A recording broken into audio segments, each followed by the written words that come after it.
బుద్ధి లేదు, దేవుని టైం అంతా పాడు చేస్తున్నావు.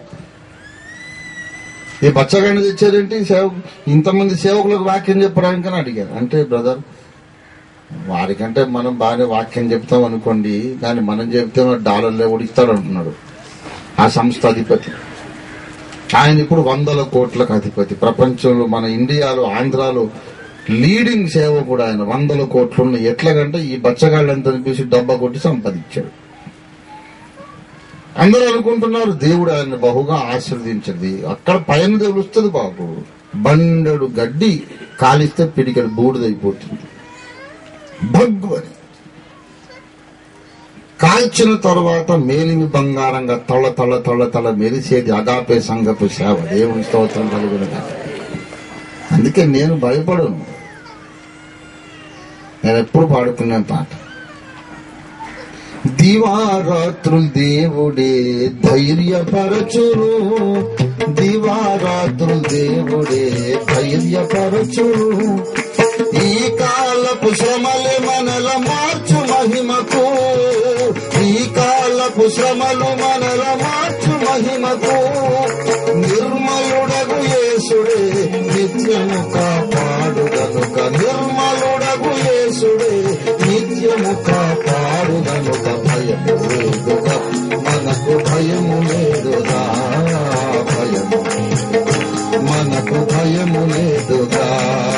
దయగల మన దేవుడుండ, భయము లేదుగా మనకు, భయము లేదుగా, భయము లేదుగా మనకు.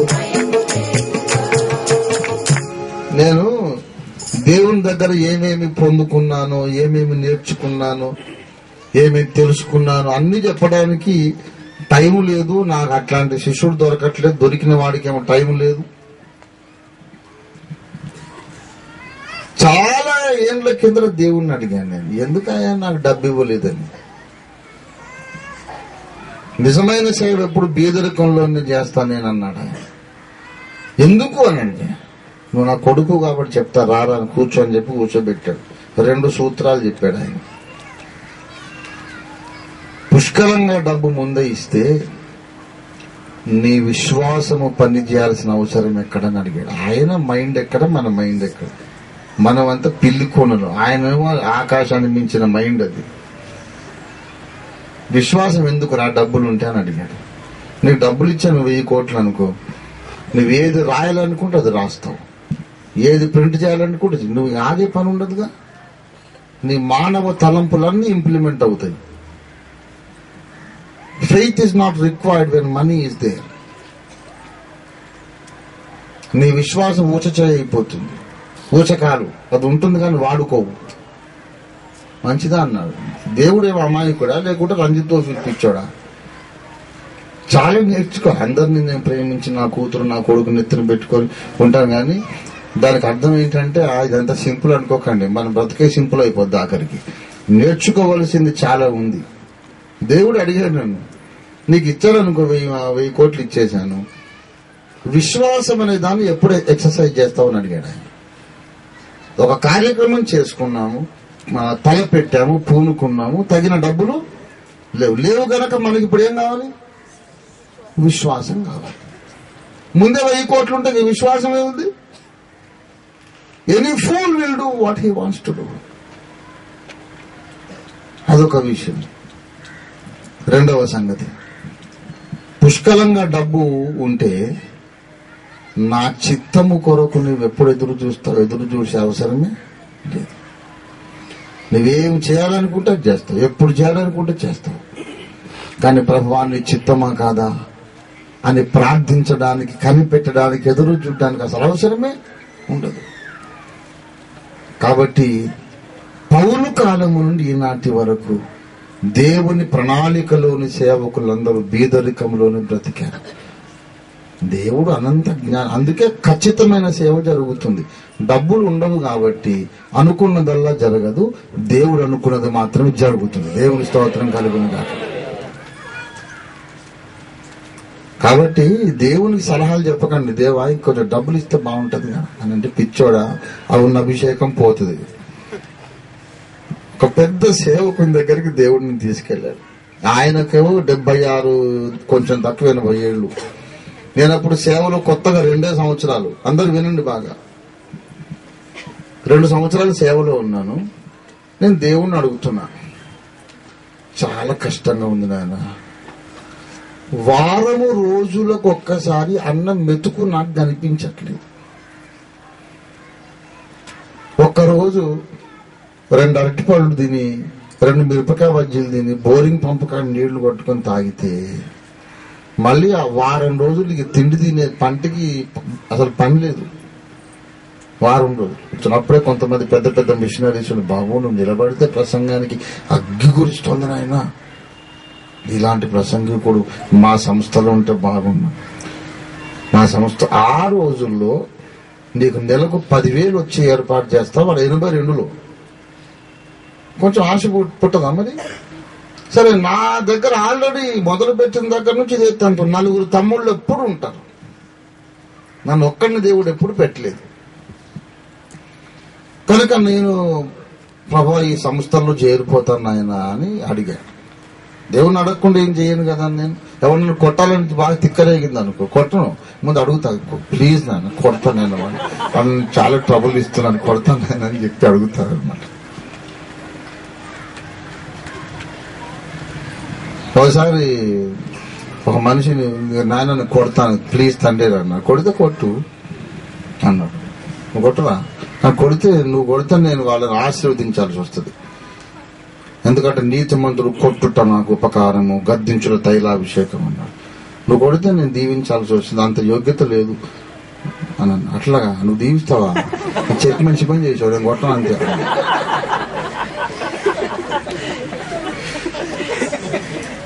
ఏదన్నా పాడు పని కానీ మంచి పని ఏ పని చేయాలనిపించినప్పుడు దేవునికి చెప్పాలి. నేర్చుకోండి యవ్వనస్తుంది చిట్కా. ఏది అది మంచి పని కానీ చెడ్డ పని కానీ పాపం కానీ పుణ్యం కానీ ముందు అక్కడ చెప్పాలి. ఎన్నో పాడు పనులు జరగకుండా ఆగిపోతాయి అంతే. సరే, దేవుణ్ణి అడిగా, ప్రభు అనే సంస్థల్లో చేరుతాను ఆయన. ఆయన అన్నాడు, చేరు నువ్వు కావాలంటే చేరు, నేను మాత్రం నిన్ను వదిలేస్తాను అన్నాడు. అదేంటి తండ్రి, నిన్ను వదలటానిక? అందుక నన్ను పిలిచావు, అందుక నేను ఉద్యోగం వదిలిపెట్టాను అంతే. మరి నువ్వు ఆ సంస్థలో చేరుతాను అంటున్నావు, నేను బలవంతాన్ని నిన్నేమో కష్టపెట్టను. సుఖమైన జీవితం కావాలా, చేరు, నిన్ను వదిలేసి నేను వేరే వాడిని చూసుకుంటాను అన్నాడు. అమ్మో, అంత పని చెబుతున్నా ఆయన, నువ్వు అప్పగించిన పని నేనే చేస్తాను, ఎంత కష్టమైనా సరే అని ప్రతిష్ఠించుకున్నా. అప్పుడు దేవుడు నన్ను 4 గొప్ప సేవకుల దగ్గర తీసుకెళ్లాడు. వాళ్ళ పిల్లలు నా ఈడు అన్నమాట, నాకు తండ్రులు అంటాడు. జడ్చర్లకు పోయాను. జిఆర్ పురుషోత్తం గారు, రాజమండ్రి కేఆర్ డేవిడ్ గారు ఉన్నారు. ఏలూరులో సత్యవేదం శాస్త్రి గారి దగ్గరికి వెళ్ళాలని కాదు, ఏలూరులో వాక్యం చెప్పడానికి వెళ్ళాను. ఎక్కడికి పోయినా పెద్దవాడు అనేవాడు ఉంటే, పెద్దవాడు కొంచెం తల పండిన వాడు ఉంటే వెళ్ళి తలకాయ అప్పగిస్తా, అంకుల్ నన్ను ఆశీర్వదించండి అని. అందుకొరకు వెళ్ళి ఆయన కళ్ళు పోయినప్పుడు షుగర్ ఎక్కువై, ఎవరు వచ్చారు అన్నాడు. నేను అంకుల్ ఓఫీర్ని. ఓఫీర్ బాబా అని దిగ్గు నిలబడ్డాడు. దిగబడి రాని ఆయన దగ్గర రాని కావులిచ్చుకున్నాను, కూర్చో అంకుల్ మీ ఆశీర్వాదం పొందాలని వచ్చాను. పిచ్చోడా, నువ్వెవరో నీకు తెలీదు, నువ్వే నీ 2 చేతులు నా మీద పెట్టి నన్ను ఆశీర్వదించాను. ఇదేంటి అంకుల్, మీరు పెద్దోళ్ళు, మీరు నన్ను అలాగంటే? ఎవరు పెద్దోళ్ళో నాకు బాగా తెలుసు, నేను చెప్పిన పని చేయి, నన్ను ఆశీర్వదించాను. అంత మాట అనకండి, కనీసం ప్రార్థన చేసి, సరే ప్రార్థన చేస్తాను నేను నీకు, నిన్ను దీవించి అంతటోడు కాదన్నాడు అని ఒక మాట అన్నాడు. ఆయన ఏమన్నారంటే, డబ్బులు వచ్చిన తర్వాత చాలా సేవ జరుగుతుంది అనుకుంటాం బాబు, కానీ ఉన్న అభిషేకం పోయింది నాయన. అలాగే అంకుల్ ప్రార్థన చేయండి అన్నాను. బలవంతాన మొండికేసి నా చేయి తీసి మీద పెట్టుకున్నాడు ఆయన, దీవించ తప్పదు ఇంకా. సరే, అక్కడి నుంచి ద్వారకా హోటల్లో కేఆర్ డేవిడ్ గారు అప్పుడు అమెరికా నుంచి వచ్చి ఉన్నారు. ఓఫీర్ బాబు మంచి సేవ చేస్తున్నాడట, ఆయన చూడాలని ఉంది నాకు అని అన్నాడు. ఎవరెవరో చెప్తే నేను ఆయన్ని అతి కష్టం మీద వెళ్ళి కలుసుకున్నాను. నేను ఆ తలుపులో నిలబడ్డాను లేదు, నిలబడ్డాను.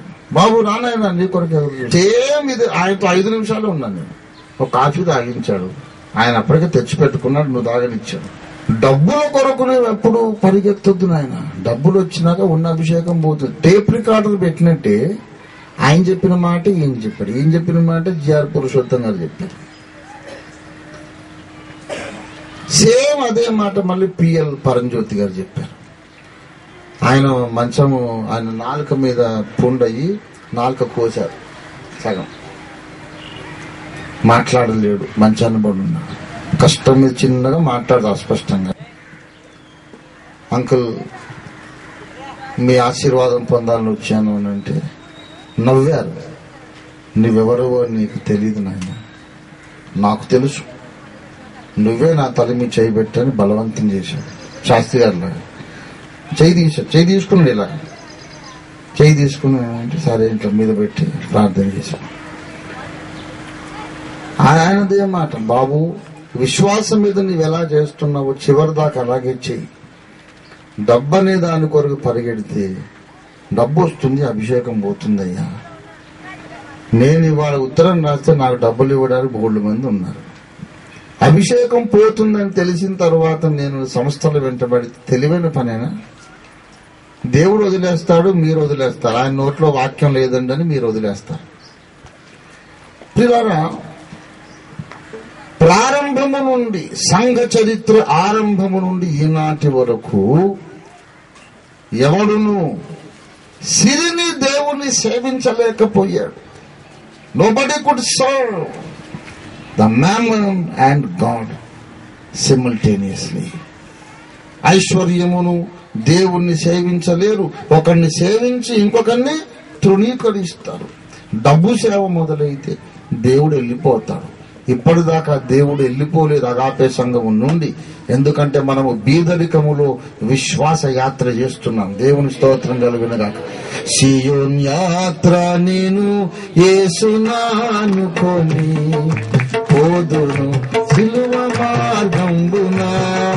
సియోన్ యాత్ర నేను యేసునానుకొని పోదును సిలువ మార్గంబున.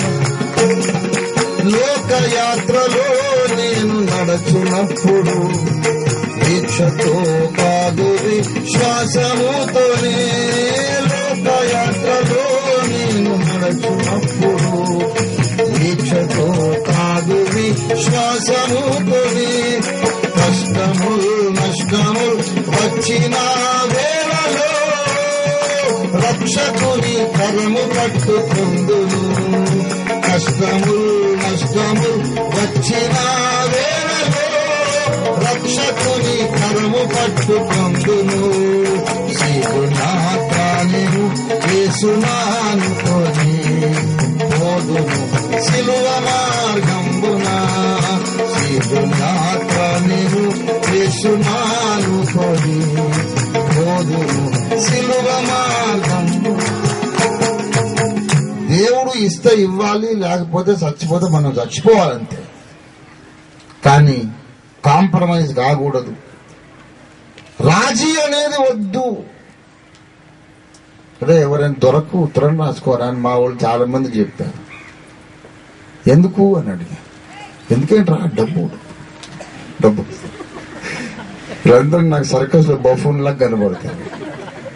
ఈ పిచ్చోళ్ళు ఎట్లా పుట్టారు రా భూమి మీద, దేవుని సంఘంలో వీళ్ళు ఎట్లా పుట్టారనిపిస్తుంది. దొరకంటే డబ్బురా. ఎవడురా దొర? ఎవడు దొర? ఏసయ్య నా దొర. దొరకెందుకు రా? వాడు నన్ను పిలిచాడు సేవకు. నా కుమారుడు రంజితో ఫిర్ నువ్వు రమ్ము, నిన్ను వాడుకొనేది. నన్ను వాడు నాకు ఫోన్ చేయలేదు. నన్ను పిలవను ఎందుకు అడుగుతాను? నాకు బుద్ధి లేదు. అవసరం వస్తే పిలిచినోని అడుగుతాను. నువ్వు పిలిచావు కదా అని. నన్ను పిలిచిన వాడిని నేను ఎరుగుదును గనక సిగ్గుపడనన్నాడు పౌలు. దేవుని స్తోత్రం కలుగును గాక. నిన్ను ఉద్యోగానికి అపాయింట్ చేసింది ఎవడో వాడిని అడుక్కోపో. నన్ను యేసయ్య ఉద్యోగానికి అపాయింట్ చేశాడు. జీతం ఎవరు ఇవ్వాలి? యేసయ్య ఇవ్వాలి, ఇంకోటి కాదు. వీడెవడు ఇవ్వటానికి? వాడు జీతం కాదు, ఒళ్ళు దగ్గర పెట్టుకొని దేవునికి కానుక ఇవ్వాలి. దేవునికి స్తోత్రం కలుగును గాక. వాడు ప్రపంచ కోటీశ్వరుడైతే అయ్యాడు కాక. ప్రపంచ కోటీశ్వరుడైతే అయ్యాడు కాక, బ్రూనై సుల్తాన్ గాని, బిల్ గేట్స్ గాని, ఎవరైనా కానీ వాటి దేవునికి ఒళ్ళు దగ్గర పెట్టుకొని కానుక ఇచ్చుకోవాలి. అది 1000 కోట్లు అయితే అయింది కాక, మీరు చిరిగిపోయిన 10 రూపాయల నోటు వేస్తే ఎలా ప్రార్థన చేస్తాను, వాడు 1000 కోట్లు ఇస్తే అదే ప్రార్థన చేస్తాను. No difference at all. నువ్వు 10 రూపాయలు వేయొచ్చు, అది చిరిగిపోయి ఉండొచ్చు, నేను దాన్ని సెలో టేప్ అతికించుకొని నేను రిజర్వ్ బ్యాంక్ లో మార్చుకుంటా. But that torn 10 rupees note is for me as precious as 10,000 crores.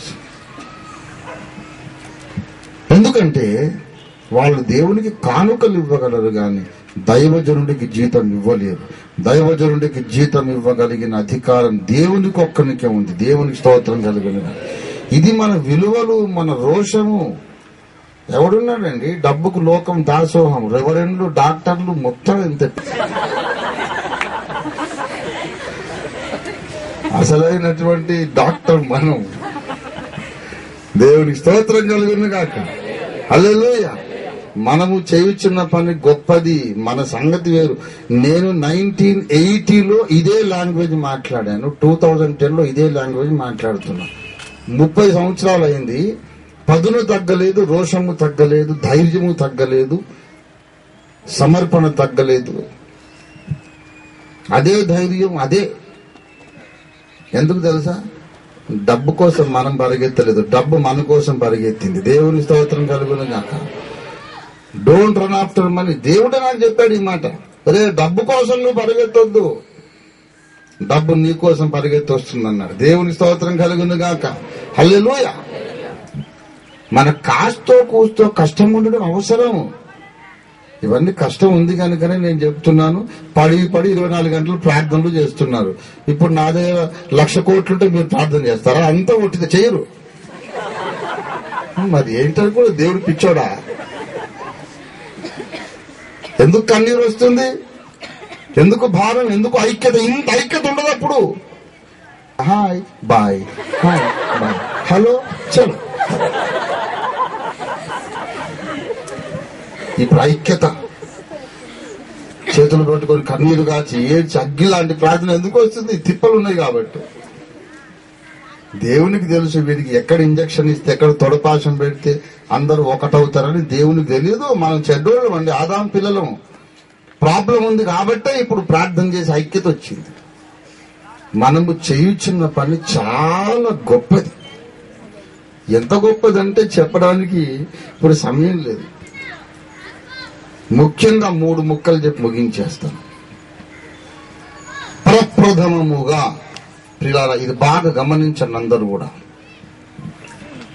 ఆదాము హవ్వలు పాపము చేసినప్పుడు దేవుడు మానవ జాతి విమోచన రక్షణ ప్రణాళిక ఒకటి ఆనాడే ప్రకటించాడు. This is fact number 1. బాగా వినండి, నేను 3-4 ముక్కలు చెప్పి ముగించేస్తాను. ఆదాము హవ్వలు పాపము చేసినప్పుడు దేవుడు ఆనాడే ఏం ప్రకటించాడు? రక్షణ ప్రణాళిక ప్రకటించాడు. ఎప్పుడైతే దేవుడు రక్షణ ప్రణాళిక ప్రకటించాడో, ఫ్యాక్ట్ నెంబర్ 2 ఏంటంటే ఆ ప్రణాళికను ఆపడానికి, చెడగొట్టడానికి సైతాను విశ్వ ప్రయత్నం చేస్తూ ఉన్నాడు. ఇది ఫ్యాక్ట్ నెంబర్ 2. ఫ్యాక్ట్ నెంబర్ 3 ఏంటంటే దుష్టుడు ఎన్ని ప్రయత్నాలు చేసినా దేవుడు సమర్థుడు గనుక, సర్వశక్తుడు గనుక మానవ రక్షణ యజ్ఞమును విజయవంతంగా 2000 ఏళ్ల కిందట నెరవేర్చి ముగించాడు. ఆ రక్షణ సువార్తను లోకములో చాటించడానికి ఒక సంఘమును దేవుడు స్థాపించాడు. This is fact number 3. Fact number 4 ఏంటంటే ఇంత విజయవంతంగా దేవుడు సువార్తను లోకములోనికి పంపించినందుకు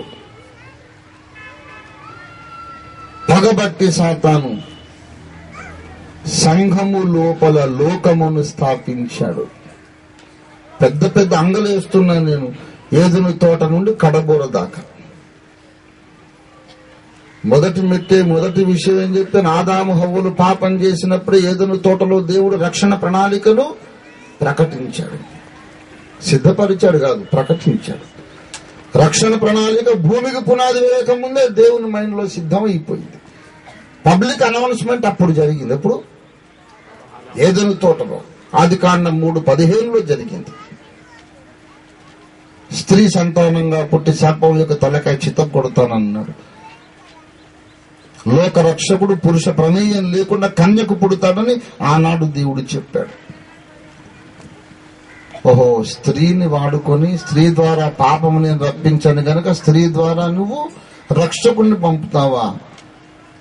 అసలు మానవ జాతిని కలుషితం చేస్తానని వాడు నెఫీలుని పుట్టించాడు, రాక్షసుల్ని పుట్టించాడు. మానవ జాతి రక్తం అంతా కలుషితం చేయడానికి ఈ రక్షకుడు ఎక్కడ పుడతాడు అని.